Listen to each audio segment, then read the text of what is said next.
Welcome all of you. In this video lecture, we will understand about the lymphatic system and several other terms associated with this system. First of all, let me tell you one thing that what is a lymph? See, when blood flows in when blood flows in arteries, then it enters arterioles and after that it enters capillaries. The lumen of capillary is very small and due to the small cross-sectional area the pressure is increased so much.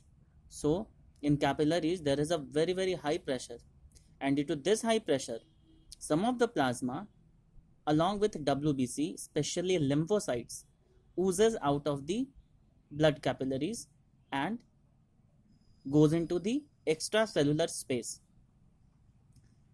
This fluid, that is the plasma along with lymphocyte, is collectively known as extracellular fluid or lymph.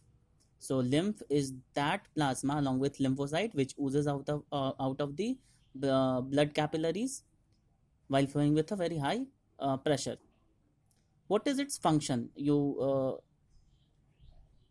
can think about it, that what is the prime function of a lymphatic system. See, since lymphatic system or the lymph contains lymphocytes and lymphocytes are a type of WBC, lymphocytes are that cell which provides us immunity by fighting with the antigens or disease causing microbes. Lymphocytes produces antibodies.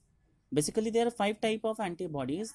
You can say there are five type of antibodies, namely IgG, IgA, IgM, IgE and IgD. So lymphocytes prevent us from any infection by secreting these antibodies and helps in destroying the microorganisms. So what is the utility of production of lymph in extracellular region? See, if a microbe enters in the blood circulatory system, then there it is already WBC to fight it. But if a microbe enters in the space between cells or tissues, then there should be a mechanism to fight such infection. In order to do so, lymphatic system has evolved in organisms. So I hope you have understand the functioning of lymphatic system. Now let us focus upon the organization of various tissues and organs involved in this system. See, lymphatic system consists of lymphatic vessels. These are the lymphatic vessels. Lymph nodes. These are the lymph nodes. Lymph nodes are the spherical structures present all over the body. So lymphatic vessels, lymph nodes, and thymus. This is the V-shaped organ along heart, and spleen. This one is spleen. Do not confuse it with kidney. This is spleen. Spleen is situated beside the stomach, and thymus is situated around the heart region. Basically, thymus starts reducing in size as a person attains puberty. So it is more larger in size in childs than adults. So basically, in higher classes, you will understand or you will be taught that lymphatic system comprises of primary lymphoid organs and secondary lymphoid organs. But there will be a much greater stuff if I taught you in this lesson. So let us focus us on the concept and a syllabus.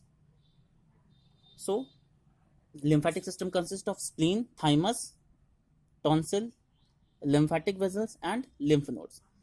Lymphatic vessels are the vessel in which lymph flows, and lymph node are the areas, you can say these are the battleground where the battle between lymphocytes and antigens or microbes specially takes place.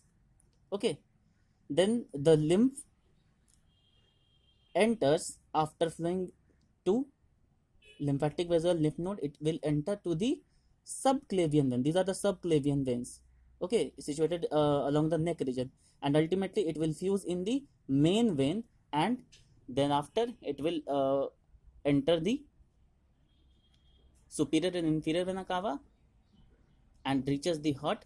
So lymph gets oozes out.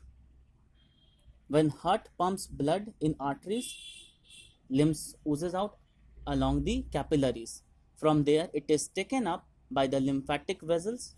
Okay, and lymphatic vessels transport the lymph to lymph nodes, and then to the subclavian vein, and ultimately to the main vein or superior and inferior vena cava. From there it will again enters the blood. So this is the flowing pathway of lymph.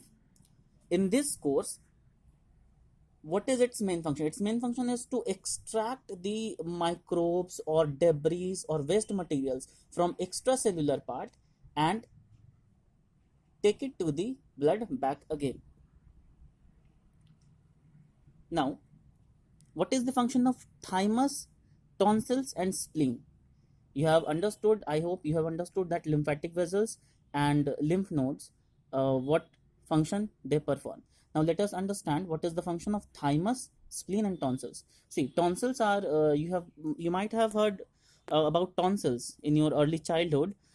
These appear along the throat region on the interior side of the tongue. These are actually lymphoid organs which helps us to fight infection and microbes. This is the thymus. Thymus is that region or that gland where lymphocyte matures, and the lymphocyte which mature in thymus region are known as T lymphocytes. Okay, there is another lymphocyte known as B lymphocyte. These lymphocytes mature in bone marrow. So basically there are two types of lymphocytes. That lymphocyte which mature in bone marrow is known as B lymphocyte, and that one which is which gets maturity in thymus is known as T lymphocyte. Lymphocyte actually performs the function of a soldier and helps us to fight infection. I have already taught you. Now, what is a spleen? A spleen is the graveyard of RBC. You have heard about it. After every 120 days, RBC used to decompose there. And spleen also helps in immune reactions and help us to fight infection. Spleen is the site where further maturation and activation of several immune pathways takes place. So it also plays in immune response. Overall, lymphatic system is that system which helps us to fight infection. There is one another function of lymph. See, the lymphatic vessels present around the intestines helps to carry the lipids and fats from intestine to liver, because it is subjected to a unilateral flow. Unilateral flow means its flow is in one direction from extracellular space to the veins. All the lymphatic vessels terminates in subclavian vein. Subclavian vein situated along the neck region. Okay, so in this way lymphatic system work. I hope you have understood something about lymphatic system. If there is any doubt, please ask. Thank you very much for listening.